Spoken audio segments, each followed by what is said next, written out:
MP board कक्षा 10वीं वाले सभी बच्चों का यहाँ पर सामाजिक विज्ञान का पेपर मेरे द्वारा बताया जा रहा है। हाई स्कूल परीक्षा जून 2026 के लिए रुक जाना नहीं परीक्षा का ये पूरा का पूरा पेपर है, जो आपकी परीक्षा में 101% आपको देखने को मिल जाएगा। इसलिए आप इस क्वेश्चन पेपर को बिल्कुल भी मिस ना करें, क्योंकि पूरा पेपर और उसका सॉल्यूशन मेरे द्वारा यहाँ पर बताया जाएगा। जो स्टूडेंट्स हमारे साथ नए जुड़े हुए हैं, सभी स्टूडेंट्स चैनल को सब्सक्राइब जरूर करके रखें। मेरे फ्रेंड्स, सभी प्रकार की जो जानकारी रहेगी वो मैं आपके लिए लाता रहूँगा, तो बिल्कुल सभी बच्चे चैनल को सब्सक्राइब जरूर करिएगा और पूरा का पूरा पेपर देखना है। अगर आपको पास होना है तो क्वेश्चन को मिस नहीं करना है और अच्छे से इन क्वेश्चन को याद करना है, क्योंकि ये प्रश्न आपकी परीक्षा में आ रहे हैं और आपसे ये प्रश्न पूछे भी जाएंगे। क्वेश्चन आप देख सकते हैं, आपकी स्क्रीन के सामने क्वेश्चन आ चुके हैं। पहला क्वेश्चन आपकी परीक्षा में आएगा, ध्यान से आप देखिएगा और अच्छे से याद करिएगा कि मृदा के कटाव व उसके बहाव की प्रक्रिया को क्या कहा जाता है। प्यारे विद्यार्थियों, इसमें आपका सही जो आंसर होगा, मृदा के कटाव व उसके बहाव की जो प्रक्रिया होती है उसे मृदा अपरदन के नाम से जाना जाता है। तो इसमें आपको लिखना है मृदा अपरदन। हीराकुंड नदी परियोजना का निर्माण किया गया है, तो ये कहाँ पर किया गया है? महानदी बेसिन में किया गया है। चाय की खेती उदाहरण है, तो चाय की जो खेती है वो रोपण कृषि का एक उदाहरण होगा, तो यहाँ पर लिखना है आपको रोपण कृषि। इस युद्ध को आधुनिक औद्योगिक युद्ध के नाम से जाना जाता है, तो कौन सा वह युद्ध है? इसमें आपको लिखना है प्रथम विश्व युद्ध। अगला क्वेश्चन आएगा, ध्यान से देखें सभी स्टूडेंट्स, वीडियो को लाइक कर चैनल को सब्सक्राइब जरूर करें। श्रीलंका स्वतंत्र राष्ट्र बनता है, तो 1948 यहाँ पर आपको लिख कर आना है। तृतीयक क्षेत्रक का उदाहरण है, तो तृतीयक क्षेत्रक का जो उदाहरण होगा वो हो जाएगा वानिकी। वानिकी जो है वो तृतीयक क्षेत्रक का उदाहरण है, तो यहाँ पर आपको वानिकी करेक्ट करना है। बढ़ेंगे हमारे अगले क्वेश्चन की ओर। ये कल आपकी परीक्षा में पेपर आएगा, यानी कि पूरा पेपर ध्यान से देखना है। भारत में स्थानीय समुदायों की भूमिका के महत्व को उजागर करता है, तो वो कौन करता है? तो यहाँ पर आपको लिखना है चिपको आंदोलन। ठीक है, आंसर क्या हो जाएगा आपका? चिपको आंदोलन। भोपाल झील सबसे बड़ी जो कि कृत्रिम झीलों में से एक है, तो यहाँ पर आपको क्या लिखना है? कृत्रिम। वियना संधि पर वर्ष में हस्ताक्षर किए गए थे, तो ये कब हस्ताक्षर होते हैं? तो यहाँ पर आपको लिखना है 1815 में, 1815। आनंद मठ उपन्यास द्वारा लिखा गया है, तो ये किसके द्वारा लिखा गया है? यहाँ पर आपको लिखना है बंकिम चंद्र चटर्जी के द्वारा, बंकिम चंद्र चटर्जी। नियंत्रण और संतुलन की व्यवस्था को सत्ता का वितरण भी कहा जाता है, तो यहाँ पर आपको क्या लिखना है? क्षैतिज वितरण।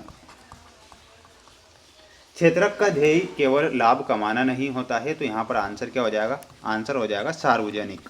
ठीक है, इसमें आपको सार्वजनिक लिखना है। स्क्रीनशॉट यहाँ से आप ले सकते हैं और अच्छे से इन प्रश्नों को याद आप कर सकते हैं। सत्यासत्य में देखिएगा माय डियर फ्रेंड्स, ये सारे क्वेश्चन जो बता रहा हूँ आपको याद करके ही जाना है। रबी फसलों को शीत ऋतु में अक्टूबर से दिसंबर के मध्य बोया जाता है, तो ये बिल्कुल सत्य होगा आपका। फ्रांसीसी क्रांति के दौरान कलाकारों ने स्वतंत्रता, न्याय और गणतंत्र जैसे विचारों को व्यक्त करने के लिए नारी रूपक का प्रयोग किया था, ये सत्य लिखना है। भारतीय अनुबंधित श्रमिकों को मुख्य रूप से ऑस्ट्रेलियाई द्वीप समूह में ले जाया जाता था, तो थर्ड में आपका आंसर क्या हो जाएगा? ये सत्य है। किसी देश की कुल आय को प्रति व्यक्ति आय भी कहा जाता है, तो ये आपको गलत लिखना है। बहुराष्ट्रीय कंपनियों द्वारा किए गए निवेश को विदेशी निवेश कहते हैं, ये सत्य लिखना है। विश्व व्यापार संगठन विकासशील देशों की पहल पर शुरू किया गया था, ये गलत हो जाएगा। स्क्रीनशॉट लेकर इन सभी प्रश्नों को अच्छे से याद करके ही जाना है, एक भी क्वेश्चन छोड़कर नहीं जाना है, क्योंकि प्रश्न आपके बनेंगे तो यहीं से बनेंगे। राष्ट्रीय वन नीति, तो इसमें आपको मिलाना है, ये 1952 में आती है। काली मृदा को ही रेगड़ मृदा के नाम से जाना जाता है। मेयर में आपको मिलाना रहेगा और वो हो जाएगा नगर निगम से। प्रतिरक्षा, बैंकिंग व संचार जो है वो कौन सी सूची के विषय हैं? तो ये संघ सूची के विषय हैं। सहकारी समितियां ऋण का औपचारिक स्रोत होती है, मुद्रा विनिमय का माध्यम होती है, तो ये आपकी जोड़ी रहेगी परीक्षा में, तो बिल्कुल आप अच्छे से याद करके जाएंगे। वहीं अगला क्वेश्चन देखिएगा, ये आपको एक वाक्य में दिए जाएंगे। बांधों को आधुनिक भारत का मंदिर किसने कहा था? तो यहाँ पर आपको क्या लिखना है? पंडित जवाहरलाल नेहरू ने। किसने कहा था? तो यहाँ पर आंसर हो जाएगा पंडित जवाहरलाल नेहरू। ये आपको लिख कर आना है। विनोबा भावे द्वारा शुरू किए गए किस आंदोलन को रक्तहीन क्रांति भी कहा जाता है? तो उसको कहा जाएगा भूदान आंदोलन। क्या बोला जाएगा? भूदान। फ्रैंकफर्ट संसद किस चर्च में आयोजित की गई थी? तो सेंट पॉल चर्च में आयोजित की गई थी। तो यहाँ पर आंसर हो जाएगा Saint Paul Church. Saint Paul Church. ग्रामीण इलाकों से निकलकर लोगों का शहरों में बसने की प्रक्रिया को क्या कहा जाता है? तो उसे शहरीकरण बोला जाता है। तो यहाँ पर आंसर आपका क्या हो जाएगा? और वो हो जाएगा शहरीकरण। लोगों का एक ऐसा संगठित समूह जो चुनाव लड़ने व सरकार में राजनीतिक सत्ता हासिल करने के उद्देश्य से काम करता है, क्या कहलाता है? तो उसे राजनीतिक दल बोला जाता है। तो यहाँ पर आंसर हो जाएगा राजनीतिक दल। किस संस्था द्वारा विभिन्न देशों की मानव विकास रिपोर्ट प्रकाशित की जाती है? तो UNDP के द्वारा की जाती है। अब आपको इसकी फुल फॉर्म कमेंट बॉक्स में बताना है, क्योंकि ये क्वेश्चन आएगा आपकी परीक्षा में। और ये आप सभी जो बच्चे इन क्वेश्चन को देख रहे हैं, आप या तो इनका एक स्क्रीनशॉट लेकर ChatGPT के माध्यम से इनके आंसर आप निकाल सकते हैं।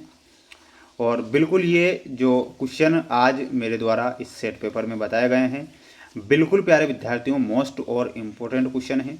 किसी प्रकार से आप सभी बच्चों को IMP क्वेश्चन ही पढ़कर जाना है। रियल या फिर वायरल पेपर के चक्कर में नहीं रहना है कि भाई हमें रियल या वायरल पेपर मिल जाएंगे, तो ये गलती ना करें। मेरे द्वारा जो प्रश्न पत्र डेली अपलोड किए जाते हैं वो मोस्ट के तौर पर ही बताए जाते हैं। चैनल को सब्सक्राइब जरूर करें। जय हिंद।